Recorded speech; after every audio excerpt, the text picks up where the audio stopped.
Madam President, I have the honor to present Reshma Saujani the degree of Doctor of Humane Letters, honoris causa.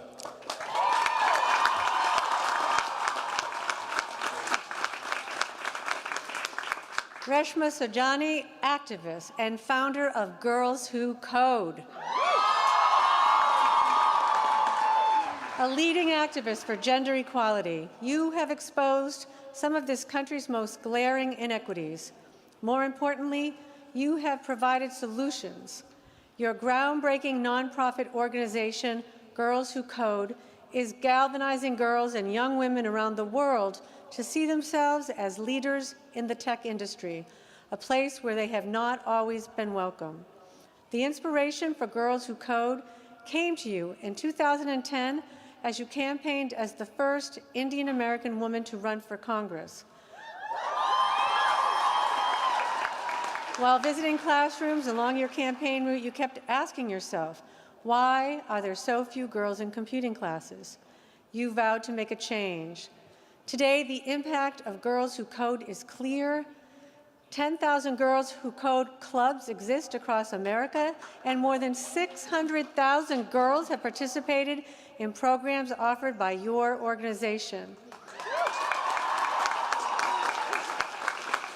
As you have said, Girls Who Code is more than an international nonprofit.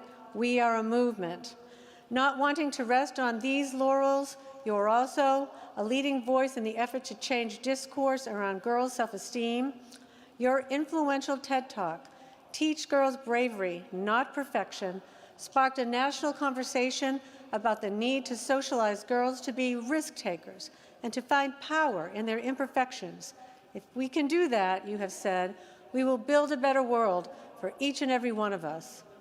For your visionary activism and passionate call for women and girls to be fearless, not flawless, Smith College is proud to award you the degree of Doctor of Humane Letters, honoris causa.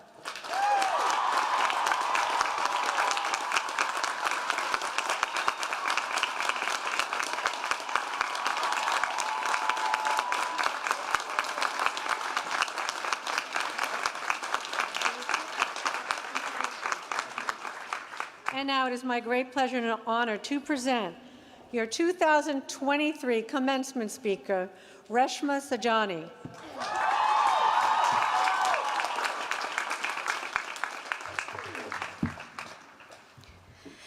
Thank you for that kind introduction. President McCartney, deans, faculty, distinguished guests, and most importantly, class of 2023. Woo! Thank you for having me here today, and for allowing me to not only address all of you, but the people who got you to this moment, the friends you count as family, and the family you count as friends. It's a privilege to be here, where so many women I admire once planted ivy alongside their classmates, or shared a cup of tea on a Friday afternoon. And it's a joy to celebrate with you at the end of one journey and at the beginning of the next.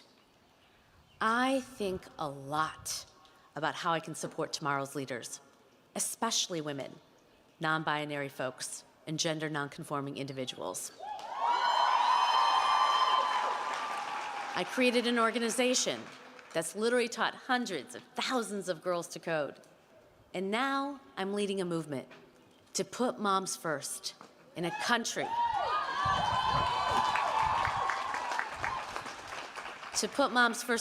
that always seems to put us last. In my career, cis men have been, well, few and far between. So I gotta admit, I feel quite at home here at Smith. But look, it hasn't always been that way. For most of my life, I felt like I didn't belong. I grew up in a small town in Illinois as the daughter of refugees, where no one looked like us, and nobody wanted us there either. I heard that message loud and clear. Sometimes it was literally spray painted on the side of my house. So as I got older, I couldn't shake that feeling that no matter how much I accomplished, no matter how much recognition I received, no matter how many lines I added to my resume, I'll never feel like I'm a part of this place.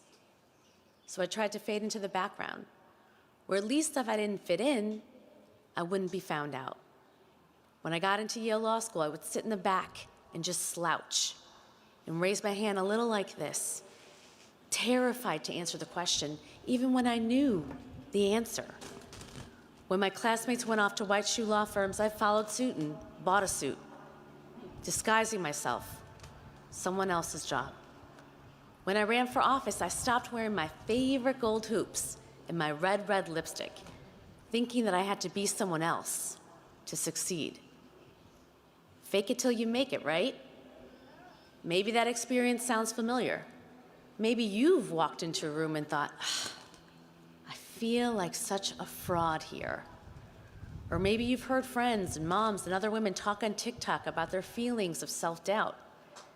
It's an experience that so many people just describe with 2 words: imposter syndrome. Hearing people talk about imposter syndrome, it feels like less about if it's gonna strike, but when it's gonna strike. So people ask me all the time, Reshma, how do I overcome imposter syndrome? The class of 2023, I am done answering that question, and y'all can hold me to it. Because you see, imposter syndrome, it's not my problem to solve, and it's not yours either. So today, if you'll humor me, I want to squeeze in one last history lesson before we leave this place. Let's go back to the 1890s, a few short decades after Smith was founded. Doctors had identified a never-before-seen medical malady, one that threatened to wreak havoc on the entire female population. That condition was called bicycle face. You see, the original bicycle had one gigantic wheel in the front and one tiny little wheel in the back. Imagine a hula hoop and a dinner plate. Not easy to ride. But then along comes this revolutionary concept. 2 wheels of the same size. Go figure. The power of equality, baby. And as a result, cycling takes off. And it takes off in Europe and North America, and it takes off for women. But with the rise of women riding the bicycle comes the rise of bicycle face. Here are the symptoms of this terrifying condition. These are direct quotes, by the way. Flushed cheeks, hard clenched jaw, bulging eyes, an expression that is either anxious, irritable, or at best, stony. That's right. Long before there was resting bitch face, there was resting bike face. Now here's the thing. It wasn't just women who were riding bicycles. In fact, the majority of those who had taken up the hobby were men. But bicycle face, that was strictly a woman's disease. Why? Because bicycle face was invented to purely scare women off their wheels. Here's what was really going on. Back then, the bicycle became a symbol for a growing feminist movement. All of a sudden, women could go further and faster, and they didn't need to wait around for a gentleman to show up with his horseback and give them a ride. Suffragists could now meet with one another from town to town, and they would take their signs and they would affix them to the front of their handlebars. Because of the bicycle, women even started wanting different clothes. Victorian hoop skirts? Psh, so last season. Women wanted breezy bloomers, better for pedaling. As one magazine wrote in 1896, to men, the bicycle was merely just a new toy. But to women, it was the steed upon which they rode into the new world. Of course, it wasn't long before men started seeing bikes as more than just a new toy too. To them, bicycles and the behavior they were enabling with women were jarring, dangerous, threatening to the status quo. More than a century later, we can see bicycle face for what it is, or what it was. Not a medical mistake, but a deliberate tool, a strategy wielded by powerful men to put women back in their place, to make us stop peddling. Ridiculous name aside, I think that there's something deeper here. I think that there's a lot we can learn about imposter syndrome from bicycle face. Both of them are strategies used to hold women back, and it's up to us to not take the bait. The way our culture talks about imposter syndrome, you also could mistake it for a medical condition, but it's not. Leslie Jamison wrote about the origins of the phrase in The New Yorker a few months ago, and she talked about how the two researchers who had first talked about imposter syndrome didn't call it an imposter syndrome at all. In fact, they referred to it as imposter phenomenon, and it was based on high-achieving white ladies. It was never meant to be pathologized. Still, like bicycle face before it, imposter syndrome was rooted in misogyny. It's no coincidence that the concept first emerged as Title IX became law and women started going to college, or that it gained traction just as Roe v. Wade was decided. And now that women had control over their bodies, they were starting to enter the workforce in droves. Just like bicycle face before it, imposter syndrome was a reaction to women's progress. But this time, the backlash was even more insidious, which is why today, instead of telling you how to overcome imposter syndrome, we're going to question the whole concept. And I want to do that by breaking down some lies we're told about imposter syndrome, starting with the big one, that maybe there's something wrong with you, that imposter syndrome is grounded in actual deficiency. Imagine you're riding a bicycle up a hill, and as you pedal your way to the top, you fixate on your destination and you clench your jaw. That doesn't mean that you have bicycle face. That means you're riding a bicycle. Imposter syndrome is based on the premise that we're the problem. That if we feel underqualified, it's because we are. That if we worry that we don't have what it takes, it's because we don't. But in my experience, I have found that discomfort, anxiety to just be a natural human reaction. You know, when I showed up at that fancy corporate law firm for the very first time, I had not just one, but 2 Ivy League postgraduate degrees. But still, I felt like everybody was speaking a different language. And that's because they were. So many people there had unearned privileges that I didn't. Big law firms were built by and for people who didn't look like me. So it's normal to feel like you don't fit in when you don't fit in. So as much as I love Taylor Swift, it's me. Hi, I'm not the problem. It's not me.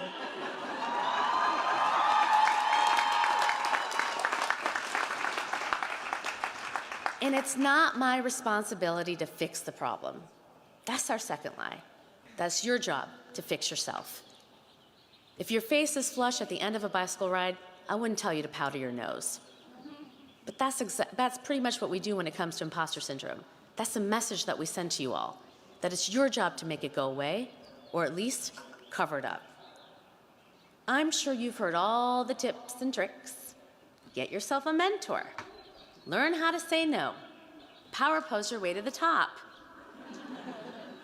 There are countless, countless books and articles out there. And yes, I'm counting my own on that list. For years, I too have been telling women how to overcome imposter syndrome. And look, none of it is bad advice per se. I really do believe that we should focus less on being perfect and more on being brave. But all those shoulds, they're just ultimately another burden that we put on women that is just not solving the problem. A great example of this is the gender pay gap. You know, in the United States, the gender pay gap has not budged in 2 decades. 2 decades. But still, we keep telling women that you all should, one by one, know your worth, slay your negotiation, ask for more, when instead we should just be telling companies to pay women fairly, right?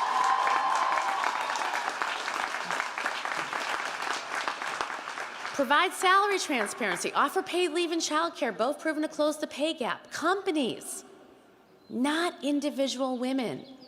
have the power to erase disparities overnight. Similarly, though, when it comes to imposter syndrome, the unspoken assumption is that if you don't stick up for yourself and you feel like an imposter, it's your own fault. It's extraordinarily unfair and it's unhelpful if we really care about closing the gender gap. The problem, the solution, is just bigger than any one of us. And that brings me to my third and final lie, which is that imposter syndrome is inevitable. So if we don't fix ourselves, what do? We go to the source. The notion of bicycle face was debunked by Dr. Sarah Hackett Stevenson. She was the first ever woman admitted to the American Medical Association. She didn't tell women to fix their bicycle face, and she certainly didn't tell them to stop pedaling. She challenged the entire premise. When as many as 82% of women report feeling imposter syndrome, it's hard to believe that this is just about individuals. Imposter syndrome is the result of structural inequality, not individual inadequacy. Look, I've sat across from some powerful dudes, CEOs, presidents, senators, you name it. And that experience has truly been a gift. Not because they are smarter than I am, but because they're not.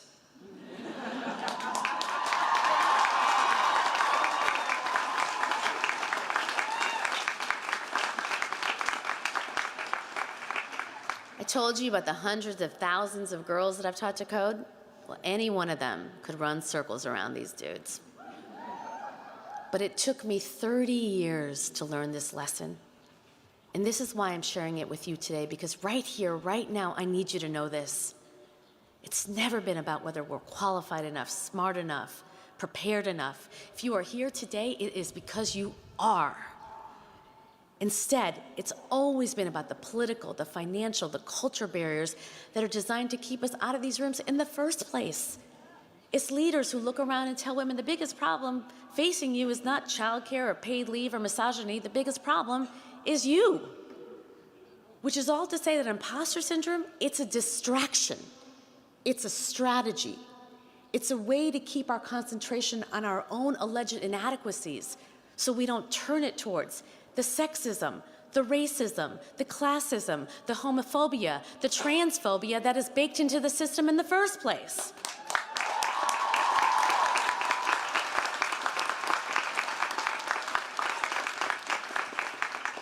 Which means our job is to stay focused, to focus less on fixing ourselves and more on healing a broken world.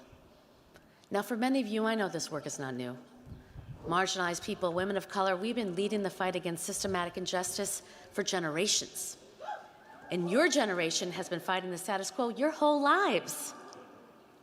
So here is the task ahead of you, class of 2023, is to know that you are more than good enough so that you can dedicate your precious, limited time on the things that aren't. My great hope is that you will want to take up this work, that you will want to build a better world than the one you inherited. And I am absolutely certain that you are up to the task because your Smith education has prepared you for this moment. This is a special place. For the past 4 years, you've been part of a community where no team captain, no club president, no valedictorian has ever been held back because of their gender. And I know it's bittersweet to leave that behind, but consider this. You've had a tiny glimpse of what the world could be, what it should be. Now bring that audacity, that agency, that authenticity to the world beyond Northampton. Because you are uniquely qualified to make that world a reality. Imposter syndrome is modern-day bike face. My hope is that one day, Smithies of the future will see them both as equally laughable. Just 2 more failed attempts to hold us back. Getting there, though, will be the work of a lifetime. But I believe that there's one thing you can do today on this first day of the new chapter of your life and every day moving forward. Just ride your bicycle.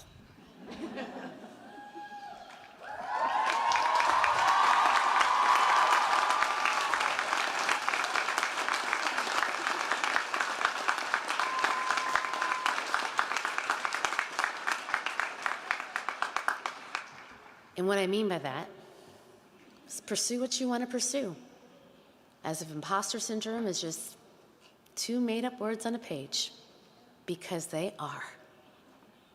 Do your work, make your argument, lead your movement, because there's nothing wrong with you. It's not your job to fix yourself, but it is your job to fix the system. And from everything I've heard about this class, you're going to do a damn good job doing it.